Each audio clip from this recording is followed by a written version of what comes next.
Pessoal, falando então de propriedades periódicas, que são aquelas propriedades que variam de forma igual nos períodos, certo? Linhas horizontais, ou nos grupos ou famílias, que são as linhas verticais, nós vamos trabalhar com raio atômico, potencial de ionização, eletroafinidade, eletronegatividade e eletropositividade. Pessoal, é bastante importante que a gente entenda legal essa parte de propriedades periódicas, que elas são fundamentais para quando a gente chegar em ligações químicas. Vocês vão ver que se a gente entender legal esses aspectos, principalmente potencial de ionização, eletronegatividade e eletroafinidade, vai ficar bem mais fácil a gente entender o comportamento das ligações químicas. Beleza? Então, vamos embora lá, vamos trabalhar isso aí então. Tá? Bom, primeiro de todos, o raio atômico, ou o tamanho do átomo. Tá? O que seria o raio atômico? Raio atômico bom, raio, a gente já está acostumado a ouvir falar sobre raio, né? O raio nada mais é do que a distância do centro à extremidade de uma circunferência. Como numa bicicleta, o pneu da bicicleta ela tem um raio, né? Seja raio 16, raio 20, raio 26, existem diferentes tamanhos de pneus conforme o raio desses pneus, certo? Então, considerando que o átomo seja uma esfera, ele não é uma esfera perfeita, né? Mas considerando que o átomo seja uma esfera, o raio atômico é a distância que vai do núcleo do átomo até o seu elétron mais externo, certo? Como demonstrado nessa figurinha aqui, ó. Então a gente tem o centro do núcleo, tranquilo, e temos as eletrosferas. A gente tem as 7 camadas eletrônicas lá da distribuição periódica, como a gente viu na outra aula. Tá? Então é a distância do centro do núcleo até o último elétron dessa distribuição eletrônica, beleza? Que é o elétron mais externo. Tá? Como é que funciona essa variação de raio na tabela periódica? Se a gente considerar um período, que é essa linha horizontal, tá? Em todos os períodos ele funciona da seguinte forma: ele aumenta da direita para a esquerda da tabela periódica, ou seja, ele aumenta com a diminuição do número atômico, certo? Quanto menor o número atômico, maior o raio atômico para um período da tabela periódica. Se a gente considerar um grupo ou uma família, que é uma linha vertical, quanto mais para baixo da tabela periódica, quanto maior o número atômico daí, maior é esse raio atômico. Beleza? Então nós vamos trabalhar as duas variações para a gente entender legal por que é esse o comportamento. Tá? Então nós vamos responder duas perguntas. Por que em um mesmo grupo ou família o raio atômico aumenta conforme o seu número atômico? E por que em um mesmo período, a linha horizontal, o raio atômico de um átomo de menor número atômico, ele vai ser maior. Beleza? Bora lá então. Então tá. Por que em um mesmo grupo ou família o raio atômico aumenta conforme o número atômico? Essa é mais fácil, tá? Lembrando que grupo ou família é a linha vertical, certo? Essa é mais fácil, galera. Olha só. Vamos pegar o argônio e o criptônio. Os dois são gases nobres, pertencem à mesma família, tá? Se a gente analisar a distribuição eletrônica do argônio, a gente vai ver que é um S2, 2S2, 2P6, 3S2 e 3P6. Se a gente pegar a configuração eletrônica do criptônio, a gente vai ver que é um pouquinho maior. Um S2, 2S2, 2P6, 3S2, 3P6, 4S2, 3D10 e 4P6. Então a gente pode observar que no argônio existem 3 camadas eletrônicas, com a camada de valência sendo a terceira camada. A camada de valência sempre é a maior camada da distribuição eletrônica, a mais externa, certo? Já o criptônio possui 4 camadas eletrônicas, certo? A camada de valência é a quarta camada. Pessoal, como o raio é a distância do centro do núcleo é o elétron mais externo, se eu tenho mais camadas eletrônicas, obviamente o meu raio atômico é maior. O meu último elétron ele está mais distante do núcleo, certo? Então, o raio atômico ele aumenta conforme o número de camadas em um grupo ou família. Então, quanto mais para baixo da tabela periódica, maior o número de camadas eletrônicas. Consequentemente, maior é o raio atômico. Beleza? Tranquilinho, né? Show! Em relação à segunda pergunta, por que em um mesmo período, se a gente considerar o mesmo período da tabela periódica, tá? O raio atômico de um átomo de menor número atômico, ele é maior. Vamos analisar lá. Então é o seguinte, ó, só para confirmar lá, ó, menor raio atômico, maior raio atômico, beleza? Então vamos lá, acompanhando o sódio, deixa eu mexer um pouquinho minha figurinha aqui agora, minha carinha aqui, ó. Comparando o sódio com o cloro, tá? Os dois pertencem ao mesmo período da tabela periódica. Só a gente olhar a distribuição eletrônica, ó. Distribuição eletrônica do sódio, 1s2, 2s2, 2p6, 3s1, Distribuição eletrônica do cloro, que tem 17 elétrons, 1s2, 2s2, 2p6, 3s2, 3p5. Então, as duas distribuições eletrônicas acabam na terceira camada. Então, eles pertencem ao mesmo período da tabela periódica, que é o terceiro período. Então, o período, a quantidade de camadas, nesse caso, não influencia no raio, pois os dois têm 3 camadas. Então, a gente tem que analisar de diferente forma. Tá? Como é que a gente vai analisar, então? Olha só. O sódio tem 11 prótons e 11 elétrons distribuídos nessas 3 camadas. Já o cloro tem 17 prótons e 17 elétrons distribuídos nas mesmas 3 camadas, certo? Então, a gente tem que levar em consideração o seguinte. Quanto mais prótons e elétrons a gente tem, então quanto mais prótons e elétrons a gente tem, como no caso do cloro, que tem mais prótons e mais elétrons em relação ao sódio, maior é a atração entre esses prótons e esses elétrons, o que a gente chama de atração eletrostática, tá? Então, quanto mais prótons e mais elétrons a gente tem, o átomo tem, maior é a atração eletrostática. Pensa, pessoal, que prótons e elétrons, carga positiva e negativa, se atraem. Então, eu tenho o núcleo e a eletrosfera. Quanto mais prótons e mais elétrons eu tenho, mais eles se atraem. Se mais eles se atraem, mais próximo do núcleo esses elétrons vão ficar. Se eles ficam mais próximo do núcleo, menor é o raio atômico. Então, quando eu tenho elementos pertencentes ao mesmo período, certo? Aquele que tiver mais prótons e mais elétrons, ou seja, aquele que tem o maior número atômico, vai ter o menor raio atômico. Por quê? Porque eu tenho uma maior atração entre prótons e elétrons, beleza? Por isso que quando a gente fala de um mesmo período, os elementos que estão lá na esquerda, que são os que têm menor número atômico, vão ter um maior raio atômico, beleza? Então, menor número atômico, maior raio atômico. Maior número atômico, menor raio atômico para elementos de um mesmo período, porque maior é a atração entre prótons e elétrons. Beleza, galera? Pegaram? De boa, né? Sossegadinho. Bora pro próximo, tá? Galera, antes de a gente falar dos próximos propriedades periódicas, a gente tem que fazer uma releitura aqui, uma relembrada, na realidade, da regra do octeto. Tá? O que é a regra do octeto? De forma geral, um átomo se torna estável quando ele possui 8 elétrons na sua camada de valência, que é a camada mais externa, ou 2 elétrons, caso se trate da primeira camada, beleza? Porque dessa forma, quando eles têm 8 elétrons na camada de valência, ou 2 elétrons, ou 2 elétrons para elementos da primeira camada eletrônica, ou 8 elétrons na camada de valência para as demais. Quando eles atingem essa configuração eletrônica, eles se tornam semelhantes aos gases nobres. Eles adquirem configuração eletrônica igual aos gases nobres, que são esses que estão aqui nessa tabelinha. E essa configuração eletrônica, com 8 elétrons na camada de valência, é uma configuração eletrônica estável. Tá? É uma configuração eletrônica estável. Ou seja, o elétron fica num estado de baixa energia, ele como se ficasse tranquilão, calminho, ele não quer fazer reação química nenhuma, não quer fazer ligação química nenhuma. Beleza? Tá? Então é o estado mais estável dos átomos quando eles adquirem 8 elétrons na camada de valência. Pessoal, é uma regra geral, tem suas exceções, não vale para todos os átomos. Em geral, os metais de transição, aquele blocozinho do meio da tabela periódica, essa regra não funciona muito bem, mas para os demais átomos funciona até bastante legal. Beleza? Então vamos lembrar dessa regrinha do octeto, que é 8 elétrons na camada de valência, ou 2 para elementos da primeira camada eletrônica, primeira linha da tabela periódica, certo? Eles adquirem estabilidade, configuração eletrônica de gás nobre, certo? Bora lá então. Segunda propriedade periódica, energia ou potencial de ionização. Energia ou potencial de ionização. O que é isso? Galera, vamos lá. É a energia necessária para remover um ou mais elétrons de um átomo isolado no estado gasoso. Energia para remover um ou mais elétrons, certo? De um átomo.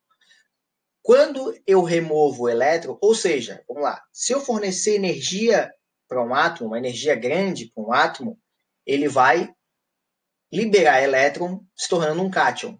A gente falou isso lá no modelo atômico, lembra o modelo atômico de Bohr? Quando a gente fornece energia para um átomo, ele pode ter uma transição eletrônica, voltar a liberar elétrons, beleza? A gente falou um pouquinho sobre isso aí lá nos modelos atômicos, certo? Então, olha só, quando ele arranca um elétron, ele se torna um cátion, tá? Então, quanto mais difícil for para eu arrancar esse elétron, mais energia eu vou ter que fornecer para arrancar esse elétron. Ou seja, maior vai ser o potencial de ionização. Como é que funciona a tabela periódica? Em todos os períodos, esse potencial de ionização aumenta da esquerda para a direita. certo? Da esquerda para a direita. Em um mesmo grupo ou família, ele aumenta de baixo para cima na tabela periódica, para todos os grupos ou famílias. Beleza? Por quê? Vamos analisar o porquê. Vamos lá. Por que os gases nobres possuem os maiores valores de energia de ionização na tabela periódica? E por que a energia de ionização dos halogênios, que é lá do lado direito, família 17, é maior que os metais alcalinos, que é família 1? Vamos entender o porquê. Vamos lá na distribuição eletrônica. Olha só. Pegando um gás nobre, o argônio, número atômico 18. Configuração eletrônica do argônio: 1s2, 2s2, 2p6, 3s2, 3p6. 8 elétrons na camada de valência. Camada de valência, maior camada, terceira, 8 elétrons. Ou seja, uma configuração eletrônica estável, certo? Se a configuração eletrônica é estável, ele não quer ganhar nem perder elétrons. Beleza? Ele não quer ganhar nem perder. Tranquilo? Então, se ele não quer perder elétrons, já que a gente está falando de potencial de ionização, olha lá a figurinha, o camarada tentando arrancar um elétron. Ó. Potencial de ionização é a energia necessária para arrancar um elétron. Quanto menos esse camarada quer perder um elétron, mais energia eu vou ter que usar para tirar esse elétron dele. Então, como os gases nobres têm uma configuração estável, com 8 elétrons na camada de valência, é muito difícil arrancar um elétron daqui. Muito, galera. Então, eu precisaria fornecer uma energia muito grande para esse átomo para arrancar. Por isso que os gases nobres, de modo geral, possuem as maiores energias de ionização da tabela periódica. Beleza? Configuração estável, 8 elétrons na camada de valência. Agora, vamos responder a segunda pergunta. Por que a energia de ionização dos halogênios é maior que os metais alcalinos? Vamos pegar o metal alcalino, sódio, número atômico 11. Configuração eletrônica na tela. 1s2, 2s2, 2p6, 3s1. Qual que é a camada de valência? Terceira camada, certo? Terceira camada de valência, com apenas um elétron. Pessoal, pensa bem. Os átomos querem ficar com 8 elétrons na camada de valência. O que é mais fácil para o sódio? Ele perder esse um elétronzinho que está aqui na camada de valência, ele perder esse e ficar com 8 na anterior, ou ganhar mais 7 elétrons para encher essa camada. Cara, com certeza muito mais fácil perder um elétron do que ganhar 7. Né? Não tenha dúvida. Então, o sódio, ele tem a tendência, os metais alcalinos, os metais de forma geral, eles têm a tendência de perder elétrons para ficar com 8 na camada anterior. Então, o sódio perde um elétron, quem perdeu o elétron torna-se positivo, torna-se o cátion de sódio, e fica com 8 elétrons na camada anterior para estar, então, estável. Beleza? Então, ele não quer perder elétron. Desculpa, ele quer perder elétron, certo? Se ele quer perder elétron, a energia de ionização dele é baixa, porque a energia de ionização é a energia para arrancar elétron. Se é fácil de arrancar, a energia de ionização é baixa. Beleza? Se a gente pegar o cloro, número atômico 17, lá na tabela periódica, fazendo a distribuição eletrônica, 1s2, 2s2, 2p6, 3s2, 3p5. Na camada de valência, tem 5 elétrons na camada de valência. Desculpa, 7 elétrons na camada de valência. 5 com 2, 7, camada de valência, toda a terceira camada, certo? 7 elétrons na camada de valência. Galera, para chegar no 8, muito mais fácil ganhar um elétron, muito mais fácil receber um elétron e se tornar um ânion, o cloreto, com 8 elétrons na camada de valência, do que perder 7 elétrons, certo? Então, o cloro ele não quer de jeito nenhum perder elétrons, ele quer ganhar elétrons, ele quer ganhar. Se eu quero ganhar, e a energia de ionização é energia para arrancar, cara, é muito difícil arrancar um elétron do cloro, muito, porque ele quer ganhar, ele não quer perder. Beleza? Então, a energia de ionização do cloro ela é muito alta. Então, de forma geral, elementos que estão mais próximos da configuração eletrônica do gás nobre, certo? Que tem uma quantidade de elétrons maior na camada de valência, eles têm maior potencial de ionização, porque eles não querem perder elétrons, eles querem ganhar. Elementos que têm menos elétrons na camada de valência, eles tendem a perder elétrons para ficar com 8 na anterior. Então, a energia de ionização é baixa, porque é fácil tirar elétrons deles. Beleza? Mais um exemplozinho aqui, ó. Comparando o oxigênio e o cálcio. Configuração eletrônica do oxigênio está na tela. Camada de valência, terceira camada, com 6 elétrons na camada de valência. Certo? Pessoal, 6 elétrons está próximo de 8. Então, ele quer receber 2 elétrons para ficar o ânion O2- e com configuração eletrônica estável. Se ele quer ganhar, a energia de ionização é muito alta, porque vai ser muito difícil arrancar elétrons. Se ele quer receber, é difícil de arrancar. Então, energia de ionização alta. Pegando o cálcio como exemplo, que é da família 2, alcalino terroso, Configuração eletrônica, essa apresentada aqui, com a camada de valência sendo a quarta camada, com 2 elétrons. Apenas 2 elétrons, é mais fácil perder esses 2 elétrons e ficar com 8 na anterior, como aqui agora, perde 2 elétrons, fica com 8 na camada 3, se torna o cátion de cálcio mais 2. Então, se ele quer perder, é muito fácil de arrancar elétron. Então, o potencial de ionização é baixo. Beleza, galerinha? Tranquilo, entendido? Potencial de ionização? De boa, né? Bora lá, segue o baile, então. Afinidade eletrônica ou eletroafinidade. Galera, olha o nome. Eletroafinidade. Afinidade é gostar de, né? Então, quem gosta de elétrons, certo? Então, é quem gosta de elétrons. Vamos lá. A energia liberada quando o átomo isolado no estado gasoso captura um elétron. Perceba que a definição é exatamente a oposta do potencial de ionização. Potencial de ionização é a energia que eu tinha que dar para o átomo para arrancar um elétron dele. Agora, a eletroafinidade é a energia que ele libera quando ele ganha um elétron. Beleza? A definição é oposta. Então, é quando ele se transforma em um ânion. Beleza? Galera, olha só. Quanto mais, uma coisa que é importante, quanto mais energia uma espécie química libera, vou repetir o que eu falei lá um pouquinho atrás. Quanto mais energia ele libera, mais estável ele fica. Porque ele tem menos energia. Na química, sempre baixa energia é sinônimo de estabilidade. O cara tá calminho, não quer reagir, tá tranquilo, beleza? Então, baixa energia é sinônimo de estabilidade. Então, quanto mais energia ele liberar, mais estável ele vai ficar. Ou seja, quanto mais ele quer ganhar elétron, mais energia ele libera, mais estável ele vai ficar. Beleza? Como é que funciona a energia a eletroafinidade? Nos períodos, que são as linhas horizontais, aumenta sempre da esquerda para a direita. Sempre da esquerda para a direita. Ou seja, no sentido de maior número atômico. Em um grupo ou família, aumenta sempre de baixo para cima. Ou seja, quando diminui o número atômico. Certo? Tranquilinho? Então tá. Vamos lá. Olha só, galera. Vamos analisar isso aí. Como é que funciona, então? É o seguinte. Vamos pensar, vocês estão vendo que aqui está tampado gases nobres? Está tampado porque gases nobres têm energia, têm afinidade eletrônica praticamente igual a zero. E nós já vamos ver o porquê, tá? Então, olha só. Nossas perguntinhas. Por que os gases nobres possuem eletroafinidade praticamente igual a zero? E por que a eletroafinidade dos halogênios é maior dos metais alcalinos? Vamos responder as mesmas perguntas de antes. Beleza? Vamos lá. Pegando os mesmos exemplos. Argônio, sódio e cloro. O argônio, um gás nobre, configuração eletrônica estável, 8 elétrons na camada de valência. Então, por que os gases nobres possuem eletroafinidade praticamente igual a zero? Galera, se ele está com a camada de valência completa, ele não vai ganhar elétron. Como é que eu vou colocar mais um elétron ali dentro se ele está com a camada de valência completa, com 8 elétrons? Então, não tem como eu colocar um elétron lá. Por isso que a eletroafinidade ela é igual a zero, praticamente igual a zero. Porque não tem como eu colocar um elétron lá num gás nobre. Professor, mas ele tinha como perder? Sim, perder tem. Ele tem elétron para perder aqui, que é o potencial de ionização, é a energia necessária para arrancar. Só que é muito difícil arrancar, porque ele está estável. Por isso que ele tem as maiores energias de ionização. Beleza? Mas colocar elétron não dá, porque está completo. Certo? Segunda pergunta. Por que a eletroafinidade dos halogênios, no caso do cloro, é maior que a dos metais alcalinos, no caso do sódio? Mesma resposta de antes, só que a análise é só análise que é um pouquinho diferente. Vamos lá, o sódio, camada de valência 3s1, certo? Para ficar estável, 8 elétrons na camada de valência, ele quer perder esse elétronzinho. Beleza. Perdeu, ficou estável como um cátion, Na+.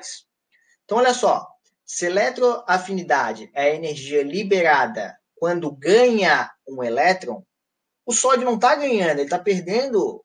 Ele não está ganhando elétron, ele está perdendo elétron. Então ele vai liberar nada de energia, bem dizer. Porque ele não quer ganhar elétron, ele quer perder. Então a sua eletroafinidade é quase nada. Ele não tem afinidade pelo elétron. Pelo contrário, ele tem repulsão pelo elétron. Ele quer mandar o elétron embora. Beleza? Considerando o cloro, que é número atômico 17, e a nossa distribuição eletrônica está aqui, camada de valência, terceira camada, com 7 elétrons na camada de valência. Para ficar com 8, ele quer ganhar um elétron, ele quer muito ganhar esse elétron, ele quer pra caramba ganhar esse elétron, tá louco para ganhar esse elétron, certo?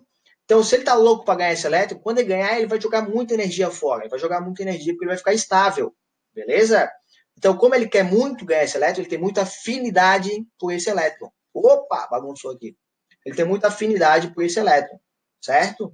Então, ele vai jogar muita energia fora porque ele vai ficar muito estável. Tranquilo? Então, aqueles elementos que querem mais ganhar elétrons têm uma afinidade eletrônica maior. Aqueles que querem mandar elétron embora vão ter uma baixa afinidade eletrônica. Certo? Aqueles dois exemplos, oxigênio e cálcio. Vamos lá, oxigênio e cálcio. Tá? Considerando o oxigênio e o cálcio, o oxigênio ele quer receber 2 elétrons. Camada de valência, terceira camada com 6 elétrons. Quer ganhar 2 para se transformar no ânion O2-. Então ele quer muito ganhar elétron. Ele também está louco para ganhar 2 elétrons. Beleza?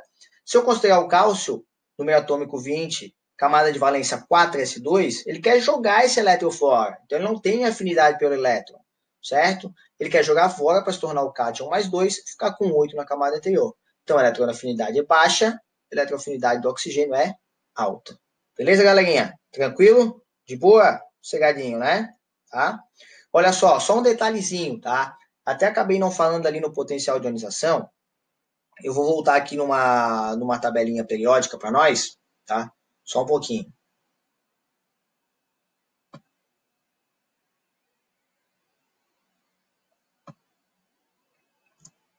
Então, pessoal, eu vou voltar um pouquinho aqui. Eu acabei até não falando quando eu falei de potencial de ionização. Por que o potencial de ionização em uma família, em um grupo ou família, ele aumenta de baixo para cima? Tá? Porque olha só, potencial de ionização é a energia necessária para arrancar um elétron. Tranquilo? Se eu considerar, vamos pegar aqui, ó, o flúor, o F, desse elementozinho aqui embaixo, tá? Beleza? Qual deles tem um elétron mais, qual desses dois átomos tem um elétron mais próximo do núcleo, aquele elétron mais de fora mais próximo do núcleo? O flúor, porque o flúor só tem 2 camadas eletrônicas, tá? Esse elementozinho aqui, ó, ele tem 6 camadas eletrônicas, ou seja, o elétron está mais para fora, está mais externo, certo? Então, desse camarada vai ser mais fácil de eu arrancar um elétron. Voltando, vamos lá. Galera, voltando um pouquinho aqui, ó, na energia de ionização, acabei esquecendo de falar como é que funciona o seu comportamento em um grupo ou família, é o mesmo grupo, tá? Vamos considerar a família aqui, a do... Fala, galera, voltando um pouquinho aqui em energia de ionização, eu acabei esquecendo de falar de como é que funciona a energia de ionização em o mesmo grupo ou família, tá? Vamos considerar a família 1 aqui, ó. Vamos comparar o lítio e o frâncio, tá? Pessoal, se a energia de ionização é energia para arrancar um elétron, certo? Analisa bem, quem vai ser mais difícil arrancar um elétron? Aquele átomo onde os elétrons estão próximo do núcleo ou os elétrons que estão mais longe do núcleo, que nem o frâncio? O lítio tem elétrons bem próximo do núcleo, porque ele só tem 2 camadas eletrônicas. O frâncio tem elétrons bem longe do núcleo, porque ele tem 7 camadas eletrônicas. Obviamente, quem está mais longe do núcleo está menos atraído pelo núcleo, então é mais fácil de eu arrancar esse elétron. Portanto, o frâncio tem uma menor energia de ionização em relação ao lítio, beleza? Por isso que é mais fácil arrancar elétrons do frâncio, que está aqui embaixo, que está com o elétron da camada de valência mais longe do núcleo, do que do lítio, onde o elétron da camada de valência está bem grudadinho no núcleo. Beleza? Bem pertinho. Tranquilo? Certo?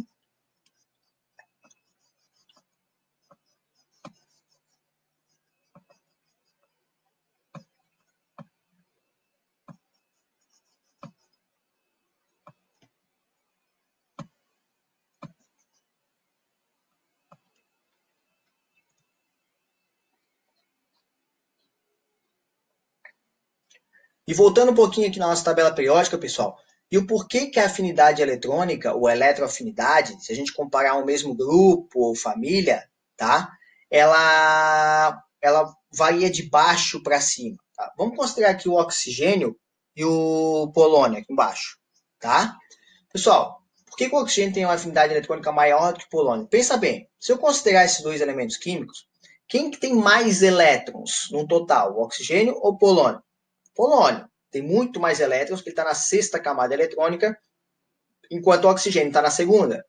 Então, em relação à repulsão, se eu quero colocar um elétron, ó, eu estou colocando o elétron. Para eu colocar um elétron, é mais fácil eu colocar aonde tenho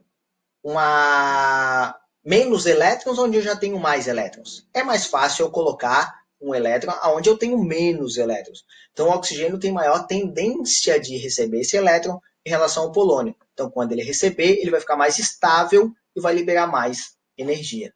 Beleza? Tranquilinho, galera? Show de bola, então. Podemos ir para a nossa próxima propriedade periódica, que é eletronegatividade. Galera, se vocês pegaram potencial de ionização e eletroafinidade, que são os mais difíceis, a eletronegatividade é baba, tá? Porque a ideia é mais ou menos a de eletroafinidade e mais tranquilinho de entender, eu acredito, tá? Bora lá. O que é eletronegatividade? É a força de atração que um átomo exerce sobre os elétrons de uma ligação. Beleza, então olha só. Galera, eu costumo comparar a eletronegatividade como se fosse um cabo de guerra, tá? Sempre quem puxa mais. Cabo de guerra é quem puxa mais a corda, certo? Na eletronegatividade é quem puxa mais os elétrons de uma ligação. Por exemplo, se eu analisar uma ligação da molécula de H2, o gás de hidrogênio, é uma ligação HH, onde hidrogênio e hidrogênio compartilham elétrons. Pessoal, como são iguais, os dois têm a mesma força para puxar esses elétrons.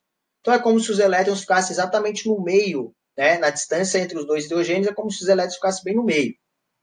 Agora, se eu considerar o HCl, são dois átomos diferentes. Então é como se fossem duas pessoas de forças diferentes puxando a corda. Alguém vai puxar mais para perto de si, certo? Alguém vai ganhar essa disputa. Não é nem arrancar, não estamos nem falando tanto de arrancar, mas alguém vai puxar os elétrons mais para si, alguém vai puxar a corda mais para si. No caso do HCl, o cloro acaba puxando esses elétrons da ligação HCl mais para perto dele, porque ele é mais eletronegativo.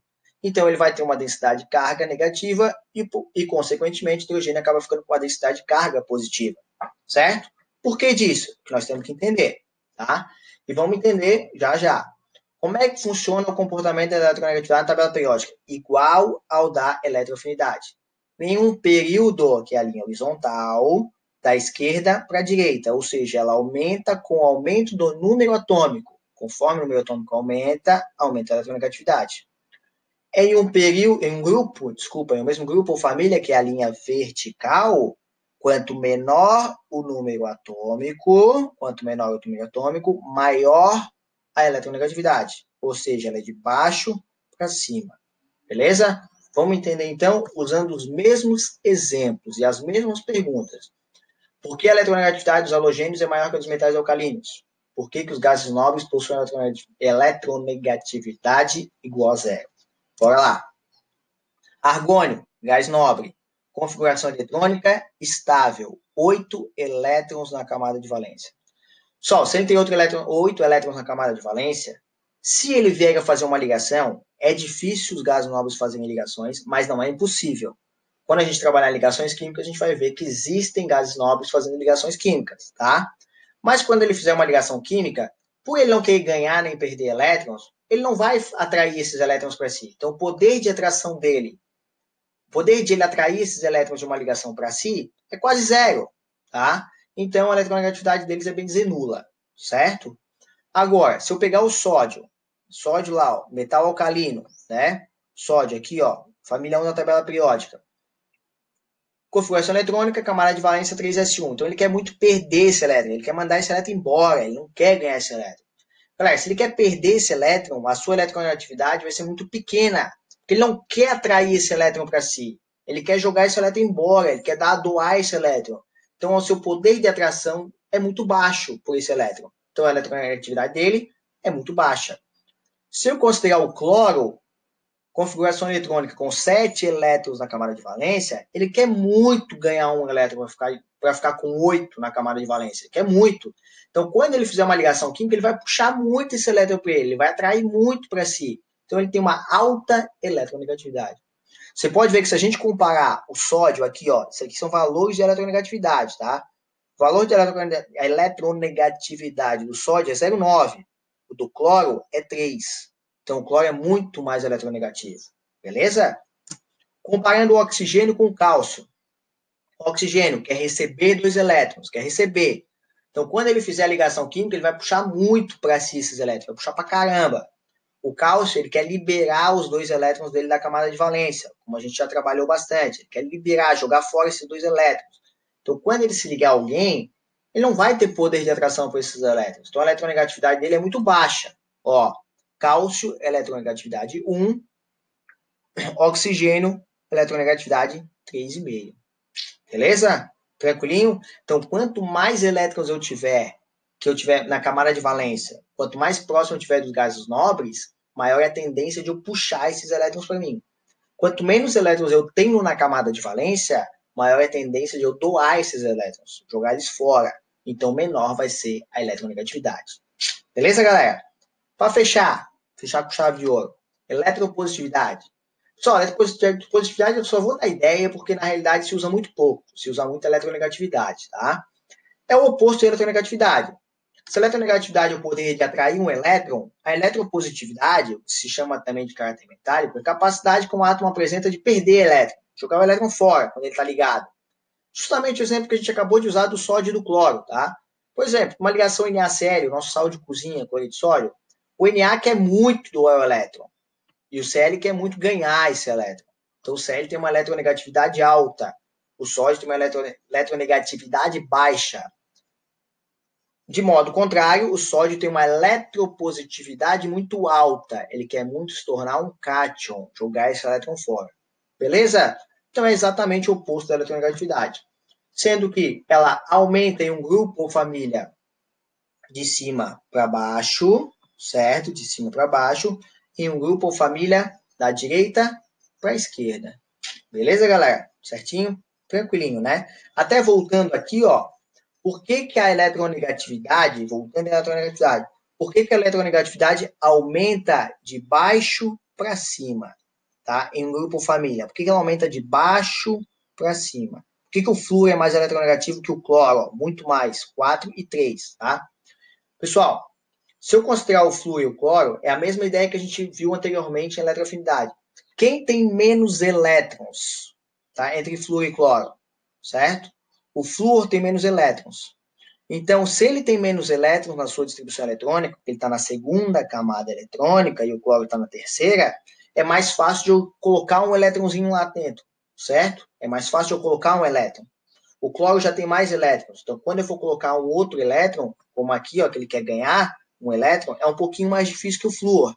Então, como o flúor quer mais ganhar esse elétron, a sua eletronegatividade é maior. Beleza? Tranquilinho? De boa? Fechou então, galera. Então, a eletropositividade é exatamente o contrário, né? Justamente se a gente comparar aqui, ó, comparar em o mesmo grupo ou família, certo? Por que a eletropositividade do frâncio, que está aqui embaixo, vai ser maior do que a do lítio, por exemplo, tá? Que é do lítio. Por que vai ser maior? Olha só, eletropositividade é jogar o elétron fora, é perder elétron, certo? Então, se eu comparar esse elementozinho que está aqui embaixo, que está bem embaixo na tabela periódica, aqui, ó, o seu elétron que ele vai tirar fora, ele está mais longe do núcleo, está bem longe do núcleo. Então, é muito mais fácil eu arrancar fora um elétron que está longe do núcleo do que eu arrancar um elétron que está pertinho do núcleo. Beleza? A mesma coisa funciona para um período, ó. Aqui são elementos que têm maior raio atômico. A gente viu o raio atômico lá na primeira propriedade periódica, tá? Quanto mais para a esquerda da tabela periódica, olhando o período, maior é o raio. Se aqui o raio é maior, o elétron está mais longe do núcleo. Se ele está mais longe, é mais fácil de eu arrancar. Beleza, galera? Pessoal, deixo aí uns exercíciozinhos para vocês, tá? Essa partezinha é um pouquinho chata, precisa dar uma estudadinha, precisa dar uma lida. Galera, faz exercício, toca a ficha, tá?